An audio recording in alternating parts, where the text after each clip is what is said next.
your Rari, but you can't afford my outfit. Versace on my wrist, baby, make a wish. You could sell your Rari, but you can't afford my outfit. Versace on my wrist, baby, make a wish. You could sell your Rari, but you can't afford my outfit.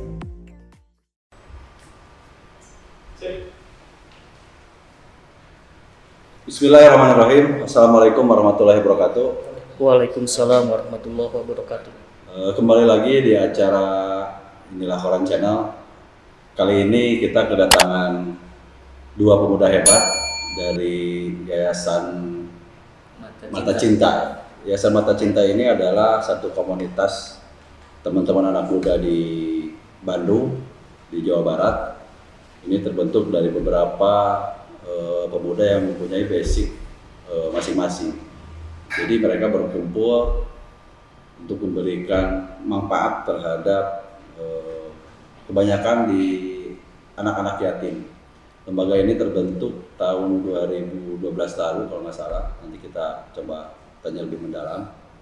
Dan ini program-programnya sangat luar biasa sejak tahun 2012 lalu dan sudah banyak diapresiasi oleh beberapa lembaga pemerintah, lembaga swasta, hingga setiap momentum kegiatannya selalu luar biasa. Dan terakhir kegiatan kemarin itu bisa menghadirkan 1.000 lebih anak yatim dalam acara tahunan yang komunitas ini laksanakan. Nah, bersama kami ada Kang Asep sama Kang Adi. Mau siapa dulu nih kira-kira? Saya ingin tahu bagaimana sih sejarahnya Yayasan Mata Cinta ini dan kira-kira punya apa lahirnya Yayasan Mata Cinta ini berdasarkan dari apa?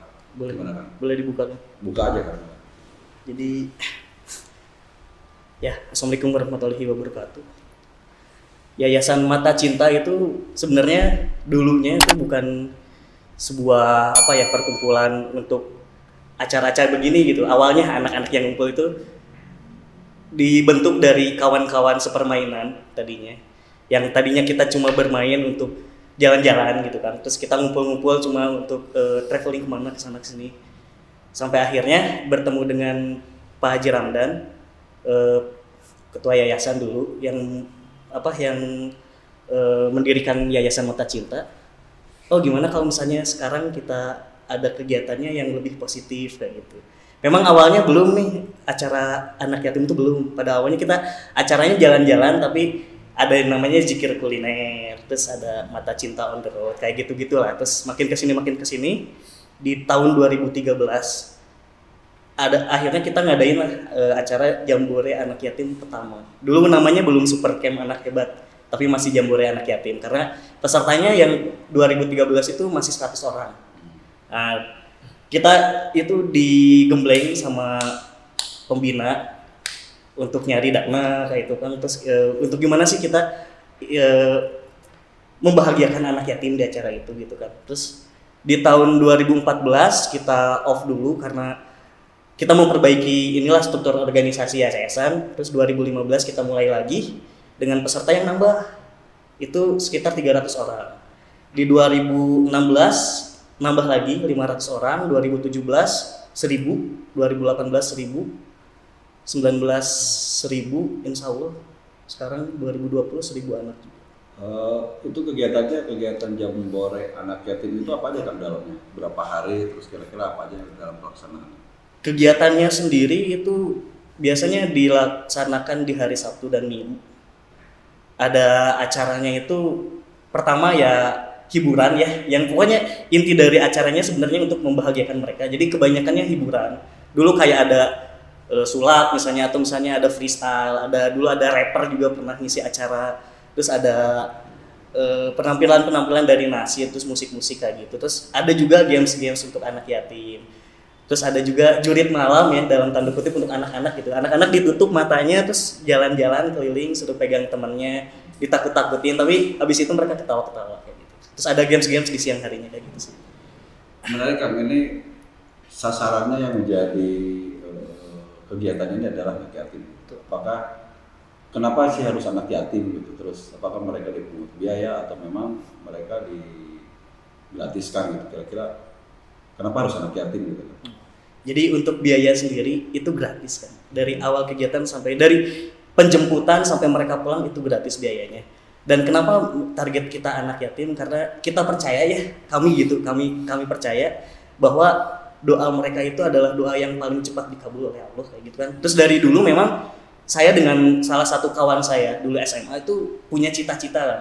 Itu kelas 2 kami bercita-cita gimana seandainya nanti di masa depan kita berdua udah kerja nih, bikin yayasan, kita istilahnya memelihara anak yatim dan mereka mendoakan kita lalu Allah kabulkan kan enak gitu. Ternyata jalan itu ada dari Pak Haji Ramdan itu, dari pembina itu memberi jalan, oh ini nih jalannya gitu, kita membahagiakan anak yatim dengan cara seperti ini. Walaupun saya sendiri dan kawan saya yang punya ide itu dulu belum sanggup gitu lah untuk memelihara anak yatim sendiri, itu belum ada gitu. Tapi dengan jalannya Majelis Taklim ini, dengan jalannya yayasan ini, alhamdulillah cita-cita dulu kami itu terwujud gitu, terkabul. Jadi memang bisa meyakini ya bahwa doa anak yatim itu luar biasa ya. Insya Allah ya, saya sangat yakin kan karena sudah beberapa kali apa yang saya inginkan di dalam hati gitu ya, saya doakan bersama ribuan anak yatim waktu itu terkabul kan. Tidak dalam hitungan bertahun-tahun ya, hanya dalam beberapa bulan kejadian gitulah istilah bahasa Sundanya mah gitu. Saya kalau berdoa ingin nikah lagi bisa. Oh insya Allah kan bisa kan. Karena laki-laki kan gitu. Betul. Jadi biasanya pikirannya ingin nambah gitu. Bisa kan. Mudah-mudahan dengan doa anak yatim bisa. Iya. Nanti tinggal hadir aja kan. Berdoa bareng kita pas istighosah. Iya. Nah ini kan, ini tadi kan dibilang gratis kan ya. Kira-kira ini yayasan dapat dana dari mana gitu sehingga bisa kan dengan kegiatan sebesar itu memerlukan biaya yang luar biasa banyak pasti. Betul. Kira-kira anggaran dananya dari mana bisa didapatkan teman-teman di yayasan? Jadi yang paling pertama itu justru dari kami dulu lah, Bang. Dari pengurus yayasan dulu Bang. Beberapa dari kami itu istilahnya uang dari hasil kerja ya kita sisihkan gitu, kita sumbangkan gitu. Nah untuk yang lain-lain tambahannya ada donatur juga kayak gitu. Artinya ke donatur juga. Betul. Kita ya supporting terbesar memang dari donatur semua. Ya artinya kalau pemirsa inilah channel ini ingin memberikan manfaat terhadap teman-teman di Yayasan Cinta. Mata Cinta. Yayasan Mata Cinta ini dengan beberapa kegiatan yang memang salah satunya fokus ke anak yatim bisa memberikan bantuan langsung ya ke Yayasan Mata Cinta untuk kegiatan-kegiatan dengan teman-teman anak yatim. Nah kira-kira untuk tahun ini ada kegiatan apa kan untuk kegiatan Yayasan Mata Cinta? Masih adakah kegiatan serupa seperti tahun 2019 kemarin? Mungkin saya jawab. Nah, kalau misalkan untuk tahun ini sih hampir sama dengan tahun-tahun yang sebelumnya, masih tetap berjalan. Ya kita sendiri tetap berusaha istiqomah walaupun dalam keadaan yang mungkin tanda kutip pandemi ini. Nah seperti iftar bareng misalkan, buka bersama, terus berbagi takjil on the road, itu masih tetap kita jalani. Cuman memang kalau untuk hal-hal yang sistematika yang biasa kita lakukan, mungkin kayak kemarin iftar kita pakainya via Zoom. Jadi kita yang jemput, kita buka misalkan 2 orang ke yayasan ini, 2 orang ke yayasan ini. Jadi kita nggak ngumpul bareng semua yayasan. Biasanya sih kita kumpulin semua di sekre di yayasan kita. Misalnya 300 orang itu berkumpul semua, cuman pasti nggak mungkin. Nah kalau untuk super kayak mana hebat juga sama. Nah kebetulan alhamdulillah tahun ini saya diamanahi menjadi ketua panitia. Nah di sini sih saya menekankan untuk kita tetap istiqomah aja sih sebenarnya, karena ya saya awal mula masuk ke sini pun itu bukan dari basic yang Islami juga. Saya anak motor, anak energi. Cuman ketika datang ke sini saya dapat satu ya tamparan gitu. Karena saya dulu sering misalkan kayak buang makanan atau apa, ketika melihat anak-anak seneng walaupun dikasih makanan seadanya, di situ Oh, saya jadi itu yang terpanggil. motivasi gitu ya. Ya, motivasi Berbagi juga. berbagi untuk teman-teman anak yatim gitu Iya. ya, yang memang nasibnya tidak Tidak sebaik kita. iya. Itu yang memotivasi akan terus bergerak Bergerak di bidang sosial di, juga. di yayasan ini. Nah Kang, dari beberapa kegiatan ini yayasan ini sekarang untuk pengurusnya gitu ya, kira-kira ada berapa orang yang aktif terus di yayasan ini? Yang aktif ya 30 sampai 50 orang ada. Kita masih aktif. Itu mereka basicnya apa aja kan gitu? Selain Akang kan ini jadi geng motor. Geng motor ya. Dilan Kalau gitu. Akang ini gimana kan? Kalau saya pekerja swasta. Kerja swasta Iya. gitu ya. Berarti Iya. kan ada Berbagai macam ya background gitu. Jadi untuk apa istilahnya anggota ya, untuk anggota yang aktif tuh macam-macam kan, ada yang guru gitu, ada juga yang memang beliau basicnya santri gitu dari Gontor ada. Terus ada juga memang ustadz kayak gitu, macam-macam lah. Dari yang belajar ngaji alif-alifan gitu, ada juga gitu. Kita ngumpul bareng-bareng, kita belajar bareng. Tujuannya juga, ayolah kita kalau misalnya mau berubah jadi baik tuh jangan sendiri-sendiri, ayolah bareng-bareng gitu. Kita belajar gitu. Nah selain dari Kang untuk kegiatannya Kang ya, karena kan mereka ini basicnya pekerja semua mungkin. Nah untuk misalkan merencanakan satu kegiatan di yayasan, kira-kira apa sih strateginya biar waktu tidak kesita gitu, terus acara juga bisa menjadi sukses gitu, apa aja kira-kira Kang? Ya, Selain sebenarnya gini sih, setiap kegiatan mau itu sosial atau apapun, sebenarnya visi misi kita yang harus sama sih sebenarnya. Jadi walaupun sesibuk apapun, pasti kita bakal nyempetin gitu. Misalkan hari ini kita harus kumpul, ya udah kita lepas gitu kerjaan yang lain.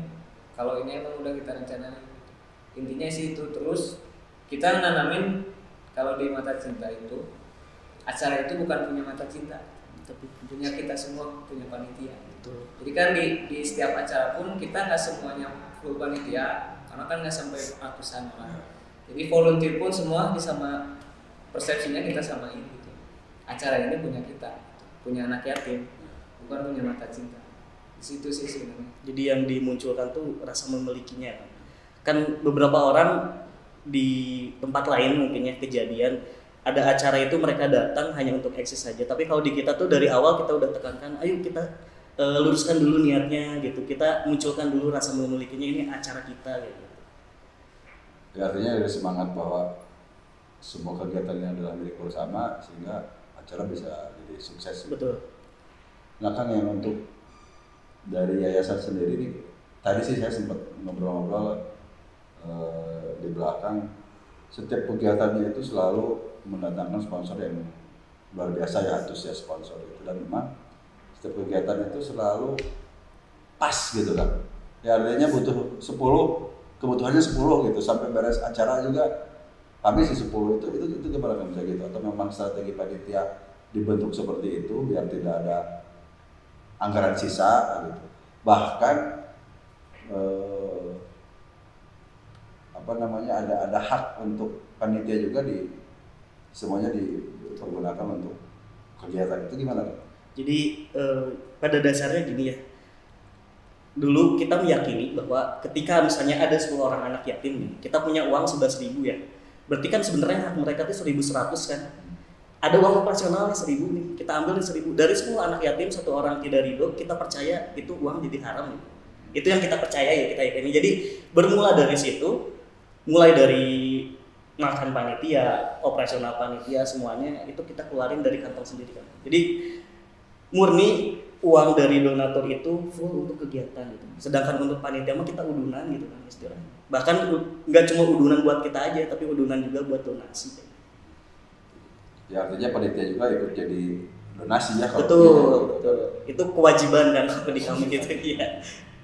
Nanti ini fasilitas yang diberikan sama teman-teman anak yatim kan pada saat kegiatan-kegiatan itu apa aja kan? Mereka bisa dapatkan selain mereka punya kebahagiaan untuk bisa bermain bareng gitu ya. Apa aja kira-kira yang bisa bermanfaat bagi mereka? tiap tahun sendiri sih kita nerapin beberapa tema berbeda ya. Nah, mungkin untuk khususnya tahun ini ya kita ngasih judul sesuai dengan kondisi sekarang, pandemi gitu. Ya. Pembelajaran anak dan edukasi menjadi masyarakat Islam. Nah, saya sih di sini pengen nekanin gitu karena belajar dari pengalaman pribadi gitu. Lingkungan-lingkungan terdekat kita itu sangat berpengaruh gitu pada kehidupan kita ke depannya. Nah, makanya dengan kondisi anak-anak yang mungkin orang tuanya udah nggak ada, nggak tahu gimana gitu kan, terus pembimbing juga kita kadang nggak tahu bagaimana. Nah, kita coba nerapin di acara 2 hari 1 malam ini gitu. Nah, di sini juga untuk hiburan sendiri tiap tahun ya seperti tadi udah disampaikan sama Kang Adi banyak gitu. Nah, untuk tahun ini saya mau coba untuk edukasi seni budaya sama komunitas hewan juga. Kita bukan kolaps ya, kita mengundang mereka gitu. Karena ada segelintir ya celotehan-celotehan itu untuk hewan-hewan yang bisa disebut hama padahal bisa jadi sahabat kita juga gitu. Ya, artinya memberikan edukasi Ya. soal alam gitu ya terhadap para anak yatim. Ini kan pesertanya dari mana aja kan? Sekitaran Bandung Cimahi aja. Bandung Ya, Cimahi. ya Bandung Raya. Nah, ini kan itu acara, kalau acara anak yatim camp ini 2 hari ya biasanya. Ada nggak kegiatan-kegiatan lanjutan yang memang fokus ke teman-teman anak yatim ini? Biasanya ada istighosah ya. Istighosah terus apa nih? Untuk ya sebenarnya dia dibagi 3 ya kan. Acara per mingguan, bulanan sama tahunan. Oh, itu emang setiap minggu ada acara, setiap bulan ada acara. Ada, ya. Tahunan yang Nah, yang Ya, ini ya, acara tahunan. acara akbar itu lebih ke tahunan gitu. kalau yang acara mingguan apa aja kan kira-kira? Mingguan biasanya lebih untuk kita pribadi gitu. Ya. Jadi kayak tasin Al-Qur'an gitu, kajian mingguan. Kajian juga. mingguan. Nah, terus kayak apa ya, untuk bulanannya per 3 bulan kita ada kalau yang terbaru. Oh, ini mah untuk teman-teman di Ya, yayasan ya gitu.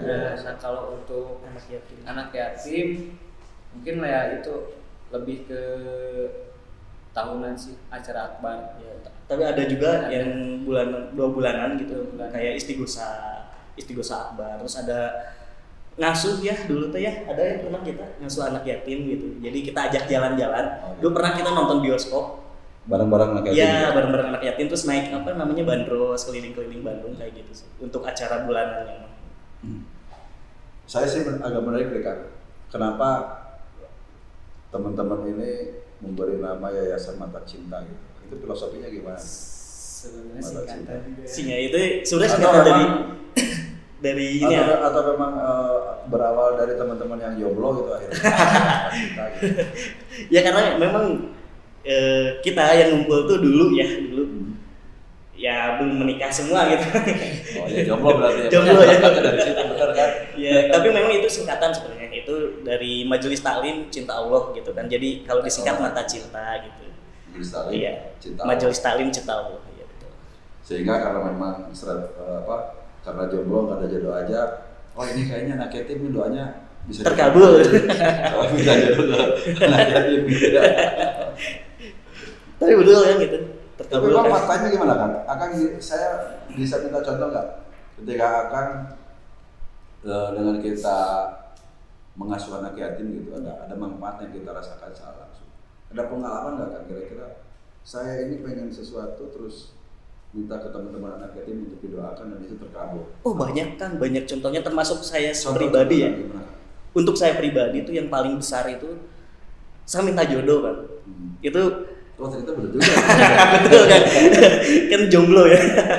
Jadi ketika acara istighosah di Super Camp itu kita berdoa bareng, ustadznya itu membimbing doa. Coba katanya apa? Sebutkan doa yang paling kita inginkan gitu kan, dikasih jeda kita berdoa. Saya bayangkan gitu, dibayangkan saya pengen dapat jodoh, saya ingin menikah tahun ini gitu kan, terus diaminkan oleh anak-anak yatim, 1000 anak yatim itu. Masya Allah kan. Dan itu Akang berdoa di hadapan 1000 anak yatim. Oh enggak. Jadi kita doa masing-masing aja, ya. Ada juga kadang-kadang kalau untuk istighosah kita nitip, kita ditulis pakai kertas, anak yatim baca diaminkan kayak gitu. Terus Gak lama dari itu ya akhirnya dengan izin Allah ya dan dari doa mereka mungkin ya, apa yang saya ingin gitu, apa yang jadi target saya itu langsung tercapai gitu kan. Tiba-tiba bukan saya yang nyari gitu. jodoh datang sendiri. Jodohnya yang datang ke saya gitu. Tahun berapa tuh Kak? 2018. 2018. Iya. Oh kan baru nikah. Baru nikah. Mau ada rencana minta doa lagi untuk cari istri yang kedua? Oh kalau direkam mungkin saya jawabannya tidak ya. Terus apa lagi Kang selain itu? Kasih satu contoh. Banyak sih, kayak kawan saya ada salah satu, ini nggak cuma sekitar jodoh Kang ya. Waktu itu kawan saya sudah punya anak kan, sudah agak besar 4 tahun, belum bisa bicara. Beliau di Jakarta, beliau nitip doa ke saya, ditulis di kertas. Nanti ada acara istighosah, tolong kasihkan katanya ke anak yatim gitu. Saya kasihkan kan, dibacalah sama anak yatim, dibaca, diaminkan gitu ya sama mereka. Ya masya Allah gitu, nggak sampai kita hitungan tahun gitu, hanya beberapa bulan anaknya usia 4 tahun dia lancar bicara. Ya kalau misalnya untuk dipikir logika itu agak ya, tapi kejadian gitu. Beberapa kali sih banyak lah cerita-ceritanya. Kalau Kak apa Kak kira-kira pengalaman menariknya bersama anak yatim? Kalau untuk saya pribadi sih awalnya untuk kepuasan diri sendiri sih. Ya. Terus ya hampir sama juga. Jodoh juga. Ya, saya baru juga ini karena udah menikah? belum. Oh, sekarang lagi proses minta doa juga ya sama anak yatim. Udah sih kalau udah ada. Dan kebetulan ketemunya di komunitas ini juga gitu. Oh gitu. Ternyata memang dari doa juga itu ya. Iya gitu. Karena awal mulanya sih ya karena saya nggak begitu paham agama ya. Cuman ketika begitu dekat dengan beberapa orang gitu, terus dia belajar yang disebutkan, yang awal mula yang disebutkan itu loh, orang yang menyentuhnya anak yatim itu posisinya seperti ini kata Rasul katanya di surga nanti. Terus yang saya percaya lagi ada suatu hadis, barang siapa yang mempermudah kesulitan orang lain maka dia akan dipermudah juga di dunia dan di akhirat. Nah itu juga yang saya rasain sih gitu, dari urusan nyari kerja juga gitu ya, berasa sih. Artinya kita jadi punya keyakinan ya ketika kita bisa membahagiakan anak yatim, terus kita bisa membantu orang lain, sehingga kita diberikan kemudahan-kemudahan oleh Allah. Betul. Untuk ke depan kan kira-kira apa ya kegiatan-kegiatan seperti apa gitu yang akan terus dikembangkan di Yayasan Mata Cinta ini selain ada kegiatan-kegiatan yang sudah dilakukan? Ada rencana-rencana baru nggak? Yang baru. Jadi gini kan, di kami itu kan selalu ada regenerasi lah gitu kan. Untuk senior-senior sendiri pasti belajar dari teman-teman yang baru gabung gitu. Ide-ide baru itu selalu muncul dari kawan-kawan yang baru kan, yang ikut gabung nih, yang masih muda-muda, dia ide-idenya fresh gitu. Oh kan nanti kita ngadain acara ukhuwah futsal, ya ukhuwah futsal kayak gitu. Jadi antar organisasi-organisasi yang seperti kami kita ngadain futsal kayak gitu. Jadi mempererat silaturahmi juga dengan organisasi sejenis gitu kan. Banyaklah ide-ide baru dari teman-teman kawan-kawan yang baru gabung ke sini gitu. Jadi alhamdulillah kalau di kami itu kita tuh terus belajar kan.